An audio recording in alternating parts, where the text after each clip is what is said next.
ज़्यादा एरिया कौन से प्रोन है बादल फटने के लिए, अगर हम चंबा से लेके कुल्लू से लेके किन्नौर तक की बात करें? ऐसा है, इसको बहुत स्पेसिफिकली डिफाइन करना, क्योंकि टोपोग्राफी ऑफ हिमाचल प्रदेश बहुत बड़ी है। जी, ये वाकई में विकास की इबारत है या विनाश की इबारत है? आप देखिएगा, विकास के नाम पे हमने पहाड़ खोखले कर दिए, हमने 4 लेन्स के नाम पे पहाड़ों की कटिंग कर दी, हमने हाइड्रो, आपने जिक्र किया, हाइड्रो इलेक्ट्रिसिटी प्रोजेक्ट के नाम पे हमने बहुत बड़ी बड़ी टनल्स बना दी और पहाड़ों के टॉप तक हम पहुंच गए। सवाल है कि वाकई विकास की इबारत लिखी जा रही है हिमाचल में, या आने वाली पीढ़ियों के लिए हम विनाश लेकर आ रहे हैं? ये बात सिर्फ हिमाचल की नहीं है, जी, सारे इंडिया की नहीं, वर्ल्ड ओवर है। जैसे जैसे टेम्परेचर वर्ल्ड ओवर इंक्रीज करेगा, वैसे वैसे वाटर पैटर्न और टेम्परेचर पैटर्न चेंजेस होंगे। जी। जैसे ही टेम्परेचर पैटर्न चेंजेस होंगे तो ये क्लाइमेटिक कंडीशंस भी चेंज होंगी। अगर पिछले 10, 15, 20 सालों में देखें, उससे पहले हालात उतने खराब नहीं थे। इसका मतलब ये है कि हमने ज़्यादा ही खिलवाड़ कर दिया नेचर के साथ। उसमें ऐसा है कि हम लोगों ने अपना घर खुद फूका है। हाँ जी, ठीक है, जहाँ जंगल हुआ करते थे वहाँ कंक्रीट के जंगल है। ये जो डिजास्टर हैं खास करके हिमाचल प्रदेश में अभी बहुत तेजी के साथ बढ़ रहे हैं, उसमें एक तो क्लाउड बर्स्ट वाली हम बात कर रहे हैं और दूसरी जो है वो लैंडस्लाइडिंग वाली बात कर रहे हैं। तो क्लाउड बर्स्ट तो हम मान सकते हैं कि उसके मल्टीपल दूसरे रीजन हो सकते हैं, बट लैंडस्लाइडिंग को तो रोका जा सकता है। दोनों चीज़ों में ह्यूमन एक्टिविटी बहुत ज़्यादा है। लैंडस्लाइड भी वहीं पे हो रहा है ना जहाँ पे ह्यूमन एक्टिविटी बहुत ज़्यादा बढ़ रही है।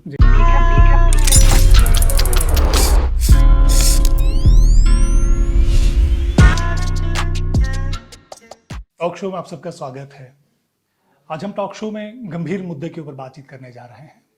बरसात का मौसम जोरों पर है। ये आफत की बरसात है या मौत का मौसम है, हम सब देख ही रहे हैं। फिलहाल अभी हमने जंजैहली में जो घटा है वो सबने देखा है, करीब से देखा है। पल भर में जिंदगी बिखर के रह गई, मौत का तांडव नाचने लगा, अपने अपनों से दूर हो गए, मवेशी चले गए, फसलें उजड़ गई, बगीचे बह गए। ये केवल जंजैहली की बात नहीं है। अगर आप चंबा की बात करेंगे, कुल्लू की बात करेंगे, शिमला की बात करें, सारे के सारे पहाड़ मौत के इस तांडव से जूझ रहे हैं। सवाल ये है कि जब जब मौत का ये तांडव होता है, हम लोग गंभीर हो जाते हैं, चर्चाओं का बाजार दौड़ जाता है, चर्चाएं गर्म हो जाती हैं। लेकिन केवल चर्चाएं करने से क्या इसका समाधान निकल पाएगा? या जब जब इस तरह के हादसे होते हैं, सरकारें जाग जाती हैं, नुमाइंदे जाग जाते हैं, हर जगह कमिटीज एक दूसरे को सहारा देना शुरू कर देती हैं। ये ठीक बात है, होना भी चाहिए, लेकिन मुद्दा ये है कि इस तरह की घटनाओं को रोका कैसे जाए। मुद्दा ये है कि आज इस स्थिति में हिमाचल प्रदेश आ गया, उसके लिए जिम्मेदार कौन है? और मामला ये भी है कि ऐसी घटनाएं बार बार ना दोहराई जाएं। मामला ये भी है कि इस तरह के इंसिडेंट्स फिर से ना हो। उसके लिए हिमाचल प्रदेश में हम सबको क्या करना होगा, नीति निर्धारकों को क्या करना होगा, पॉलिसी मेकर्स को क्या करना होगा, आप सबको क्या करना होगा। इसी मुद्दे पर हम विवेचना करने जा रहे हैं, इसी मुद्दे पर पड़ताल करने वाले जा रहे हैं, ताकि हम हिमाचल का जो मूल है उसको बना के रख जाएं। हिमाचल जो विकास के नाम पर बहुत तेजी से आगे बढ़ रहा है, आज सोचने का वक्त आ गया है, ये विकास के नाम पर आगे बढ़ रहा है या विकास की आड़ में कहीं विनाश की तरफ तो नहीं अग्रसर हो रहा है। इसी मुद्दे पर हम चर्चा करेंगे और चर्चा करने के लिए बहुत ही खास मेहमान प्रोफेसर अंजन कालिया जी। प्रोफेसर अंजन कालिया एनर्जी और एनवायरमेंट स्पेशलिस्ट हैं और हिमाचल प्रदेश कृषि विश्वविद्यालय से रिटायर हुए हैं और बरसों से एनवायरमेंट के ऊपर चिंतन करते हैं, काम कर रहे हैं। और हमारे अगले मेहमान हैं राजीव कालिया जी। राजीव कालिया जी जियोलॉजिस्ट हैं, माइनिंग ऑफिसर हैं। इन्हीं दो महानुभावों के साथ बातचीत करेंगे और इस मुद्दे की, चाहे हम क्लाउड बर्स्ट की बात कर लें या फिर लैंडस्लाइडिंग की बात कर लें या इन आपदाओं की बात कर लें, इसकी तह में जांच पड़ताल करने की कोशिश करते हैं।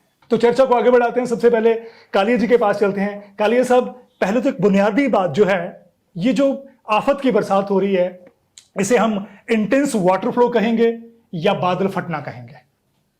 सर ऐसा है कि ये दोनों ही चीज़ें हो सकती हैं, क्योंकि इसको परफेक्टली डिफाइन करना किसी एरिया में इस वेरी बहुत मुश्किल है कि वहाँ बादल फटा कि एक्सेसिव रेन हुई जी। पर जो हवा के पानी ऐसा होता है कि क्लाउड बस तब होता है सैचुरेशन ज़्यादा हो जाती है जी। ठीक है, और एक पार्टिकल अगर मॉइस्चर बहुत ज़्यादा हो जाता है और सैचुरेशन बहुत ज़्यादा होती है, तो जैसे आप कई बार आप लोग, और कई बार ऐसे होता है कि भाई कुछ एरियाज होते हैं, पॉकेट्स होते हैं, बादल वहाँ से हिल नहीं सकता जी। और जब वहाँ पर सैचुरेशन एक्सीड कर जाती है तो एकदम वाटर जो है वो गिरना शुरू हो जाता है जी। तो जिसको हम लोग कहते हैं कि भाई क्लाउड बर्स्ट हो गया।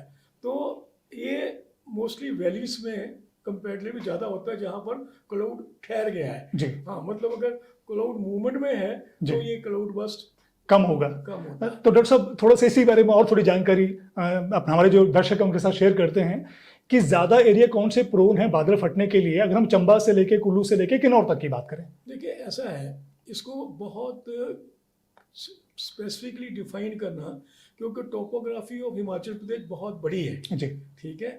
और मोस्टली हम लोग देखते हैं कि सफ़र कहाँ होता है, परेशानी कहाँ आती है।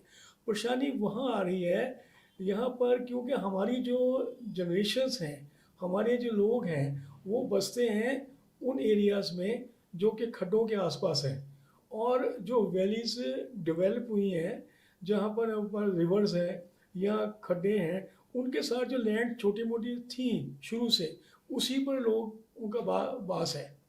और अब जब भी पानी बसता है, और हम लोगों ने इस तरह का माहौल बना दिया है, कुछ हमारे जो रोड के साइड पे कंस्ट्रक्शंस हुई, जहाँ पे हम लोगों ने मकान बनाए, वो इस जगह पे बना लिए जहाँ पर के ऊपर से पानी आने के पूरी संभावना रहती है। और नॉर्मल कंडीशन में तो पानी जो है वो बह आ जाता है, पर अगर हमारे पास वो पानी इस तरह से हमने बना रखा है, कुछ जगह पर छोटे डैम बना लिए।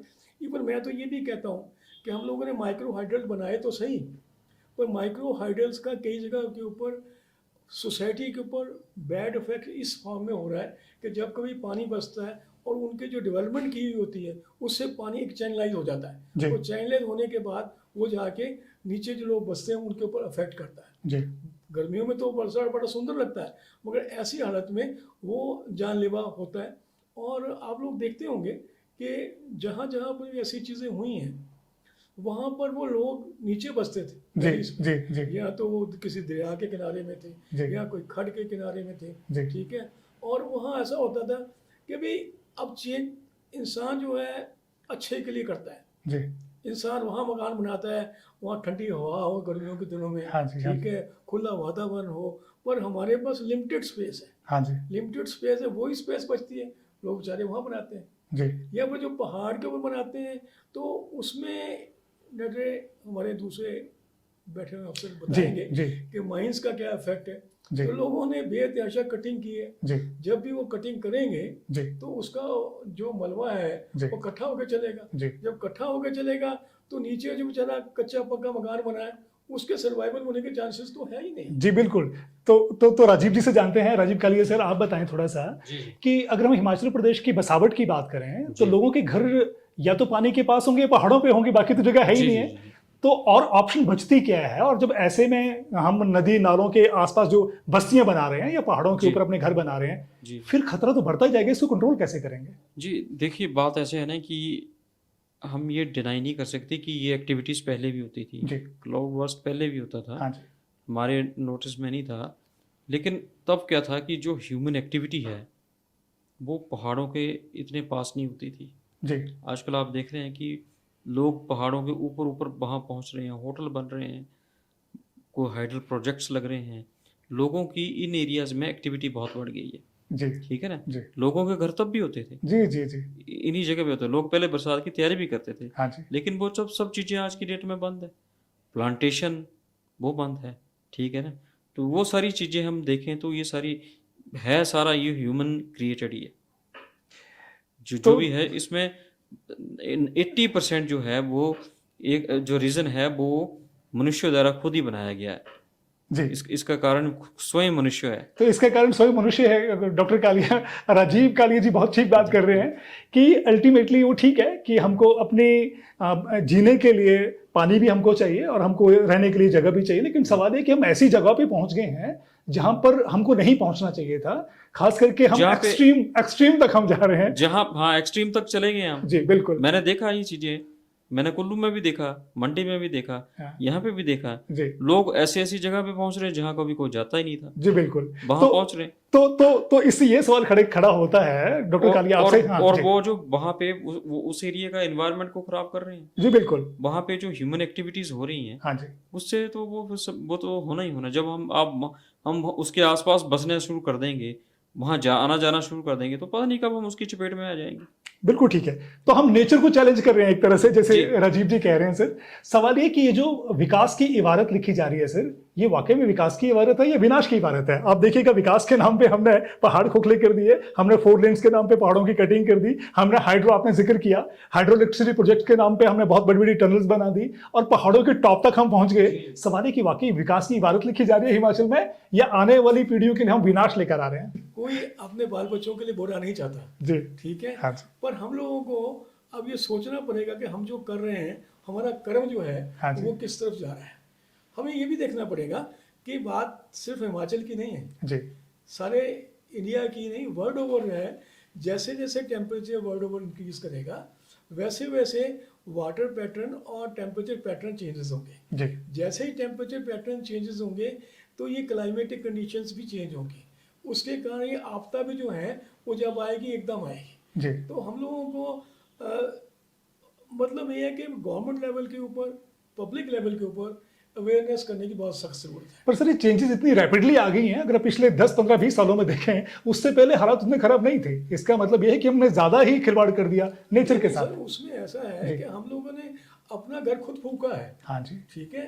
जहाँ जंगल हुआ करते थे वहाँ कंक्रीट के जंगल है जी, ठीक है जी। जहाँ, और उसके कारण टेम्परेचर में फ्लक्चुएशन होता जी। है। और ऐसे ऐसे भी आप जगह देखेंगे, इवन जहाँ बैठे हैं इस एरिया में धर्मशाला में भी जी, लोगों ने जहाँ पर होटल बनाए या मकान बनाए या बड़ी बड़ी इमारतें खड़ी कर दी, उन्होंने टोटल एरिया ही वहाँ का कंक्रीट में कर दिया। जी, जहाँ से पानी आस्ता आस्ता करके जमीन में अब्सॉर्ब होता था जी, और नीचे चला जाता था, अब वो जाता नहीं है। बिल्कुल। अब वो पानी इकट्ठा होकर जहाँ भी गिरेगा, जी, जब भी गिरेगा, अगर थोड़ी सी बारिश ज्यादा होगी ठीक है तो ज्यादा वेग के साथ बहेगा, मोमेंटम ज्यादा होगा उसका। कुछ सालों पहले तोता रानी एरिया में पूरा लैंड बैठ गई थी जी, उसका कारण ये था कि ऊपर कंस्ट्रक्शन कर दी जी, गई इस हिसाब से। जी, तो ये पॉकेट्स जो हैं इनको हमें बड़ा मिन्यूटली जी, गवर्नमेंट लेवल के ऊपर और चेक करना पड़ेगा। हम मकान बनाते हैं, मकान बनाने के लिए वो पहले सॉइल टेस्ट करता जी। है कि सॉइल स्टेबल है, और ये नहीं देखता कि यार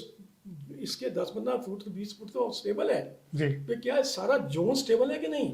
आपने अपना बड़ा इंपॉर्टेंट सवाल रेज किया है, कालिया साहब से पूछेंगे। कालिया साहब, डॉक्टर साहब ने बहुत इंपॉर्टेंट बात की है सॉइल टेस्टिंग को लेके कि कौन सी जमीन मकान बनाने के लिए ठीक है, सड़क बनाने के लिए ठीक है, 4 लेन के लिए ठीक है, ये टनल बनाने के लिए ठीक है। वाकई इस तरह को साइंटिफिकली हम चीजें देख रहे हैं या कहीं भी खड़े कर दे रही हैं चीजें? तो ये जो सॉइल टेस्ट की बात आप कर रहे हैं ये होना चाहिए जी, लेकिन इसके साथ साथ हमें ये चीज़ भी ध्यान में रखनी चाहिए क्योंकि हम हैं सिस्मिक जोन 5 में। एब्सोल्युटली। ठीक है, तो हमें जो दूसरी अर्थक्वेक एक्टिविटीज़ हैं या दूसरी और जो नेचुरल कैलमिटीज़ यहाँ होती हैं उन चीज़ों का भी ध्यान रखना चाहिए, लेकिन वो हम देख ही नहीं रहे हैं, उसको हम कंसिडर ही नहीं कर रहे हैं। मैं आपको एक एग्जांपल देता हूँ कि ये जो कांगड़ा धर्मशाला, आपका कांगड़ा से लेकर रानीताल वाला जो 4 लेन बना, तो बीइंग ए जियोलॉजिस्ट मैंने उनको, एक बार मैं जा रहा था तो मैंने उनको बोला कि भाई साहब आप ये जो यहाँ पे जो डंगा दिया है आपने या जो भी आपने स्लो स्टेबलाइजेशन का काम किया ये प्रॉपर नहीं हुआ है। तो उन्होंने मेरी बात की परवाह नहीं मारी, ठीक है, और वो बाद में बरसात के टाइम में वो जगह बैठ गई। फिर वो मेरे पास आए, मैंने उनको तब भी बोला था कि आपके पास जियोलॉजिस्ट होता है, आपने उससे पूछा? बोला पूछा, हमने उससे बात की। तो मैंने उनको बोला कि कैसा जियोलॉजिस्ट है आपका, और हम लोग लोकल हैं, हमें एरिया का पता भी है कि कौन सी फॉर्मेशन है और क्या यहाँ एक्टिविटी हो सकती है। तो जब हमने उसको सजेशन दी उसने वैसे किया, वो जगह स्टेबल हो गई। तो काली सब 2 चीजें और निकल के आ रही हैं। चीजें, हाँ जी। ये जो डिजास्टर हैं खास करके हिमाचल प्रदेश में अभी बहुत तेजी के साथ बढ़ रहे हैं, उसमें एक तो क्लाउड बर्स्ट वाली हम बात कर रहे हैं और दूसरी जो है वो लैंडस्लाइडिंग वाली बात कर रहे हैं। तो क्लाउड बर्स्ट तो हम मान सकते हैं कि उसके मल्टीपल दूसरे रीजन हो सकते हैं, पर लैंडस्लाइडिंग को तो रोका जा सकता है। दोनों चीजों में ह्यूमन एक्टिविटी बहुत ज्यादा है। लैंडस्लाइड भी वहीं पे हो रहे हैं ना जहाँ पे ह्यूमन एक्टिविटी बहुत ज्यादा बढ़ रही है जी। अदरवाइज लैंडस्लाइड पहले भी होते थे, करेक्ट, लेकिन ह्यूमन अप्रोच नहीं थी। और लोग वहाँ उन एरियाज में जा रहे हैं, वहाँ घर बना रहे हैं, वहाँ वो जो है आपकी प्रोफेशनल कंस्ट्रक्शन कर रहे हैं, होटल बना रहे हैं वहाँ पे, वहाँ तो फिर वो चीज़ें होनी है, वो तो उसको तो कोई रोक नहीं सकता। तो सर वहाँ तो होनी है। हम अटल टनल की बात करते हैं जो हिंदुस्तान में एक बहुत बड़ा क्रॉस माना जाता है। हम लाहौल स्पीति पहुँच गए, पर उससे जो हमारा रोहतांग वाला एरिया था उस पर तो फर्क पड़ा है, और जैसे ही इतना फुटफॉल टूरिज्म के नाम पे लाहौल स्पीति में पहुंच गया है, तो सर अल्टीमेटली जो ह्यूमन इंटरफेरेंस कालिया साहब बात कर रहे हैं उसका असर क्लाइमेट पे तो पड़ेगा सर। तो एक तरफ हम टूरिज्म स्टेट की बात कर रहे हैं, हम बोल रहे हैं कि हिमाचल प्रदेश में टूरिस्ट का फ्लो इतना ज्यादा लेके आ जाए कि हमारी इकोनॉमी का सबसे बड़ा सोर्स जो है वो टूरिज्म बन जाए। पर सर इसका कह रहा था कि हम घर फूक तमाशा देख रहे हैं जी, ठीक है, हाँ कि हम लोगों ने जिस काम के लिए वो बनाया था, हाँ जी, उसके ऊपर एक चेक्स एंड बाउंस भी होने चाहिए थे। हाँ जी, वो चेक्स एंड बाउंस Yes. वहाँ नहीं है जी, ठीक है। अगर वहाँ पर जहाँ पर पहले कभी एक गाड़ी जाती थी वहाँ अब 1000 कारें खड़ी कर देंगे ठीक है, और वो 1000 लोग वहाँ जाएंगे, वहाँ की तो कल्चर भी खत्म हो जाएगा, जी। सोसाइटी भी खत्म हो जाएगी। वो मैं नहीं सोचता कि कल को वो हम कहेंगे कि यार ये बाग हुआ करते थे, जी, हो सकता है कि लोग कहीं उस बागों में घुस जाए ठीक जी। है। तो हमें गवर्नमेंट लेवल के ऊपर मतलब ऐसा है, हमारा पॉलिटिकल सिस्टम इस टाइप का है कि हमारे चेंजेस होती रहती हैं। हाँ जी, पर एक नेशनल लेवल पे जैसे हम बात करते हैं कि 2047 में हमारा कंट्री कैसा होगा, जी, तो हमें एक नेशनल लेवल के ऊपर भी इन चीज़ों को देखना पड़ेगा कि डिजास्टर मैनेजमेंट जी, के रूट कॉजेज क्या हैं, हाँ जी, और रूट कॉजेज के ऊपर क्या नेशनल लेवल के ऊपर हमको पॉलिसी बना सकते हैं। जी, मतलब it should be a full proof policy with proper checks and bounce. हाँ वो जी। गलती करता है, मैं भी करता हूँ, तो भी अगर मेरे कारण लगता है कि आज से 10 साल बाद यहाँ के लोगों को नुकसान होगा तो मुझे आज पनिशमेंट होनी चाहिए ताकि मैं वो उस जगह पर ना काम करूँ।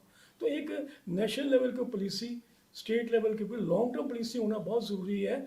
और इमीडिएटली तो ये कर सकते हैं हम लोग कि भाई गवर्नमेंट ये देखे कि जो प्रोन एरियाज हैं उसमें से लोगों को पहले ही हम लोग वार्निंग दें जी, कि यार ये प्रोन एरिया है, इसमें थोड़ा बच के रहना, हो सकता है कभी भी कुछ भी हो सकता है यहाँ जी, ठीक जी। है। तो ये ऐसी जो गाइडलाइंस है, हाँ जी। वैसे तो बहुत सी गाइडलाइंस बार बार आती है। हाँ जी। मैं खुद भी जाता रहता हूँ, डिजास्टर मैनेजमेंट की मीटिंग से मुझे बुलाते रहते हैं, तो बेचारे वो करते तो हैं पर उसको पब्लिक लेवल तक बात पहुँच नहीं रही है। तो पब्लिक लेवल तक बात प्रेस भी पहुँचा सकती है, आप लोग भी पहुँचा सकते हैं, जी। जितना हम लोग सब एक बंदे का काम नहीं।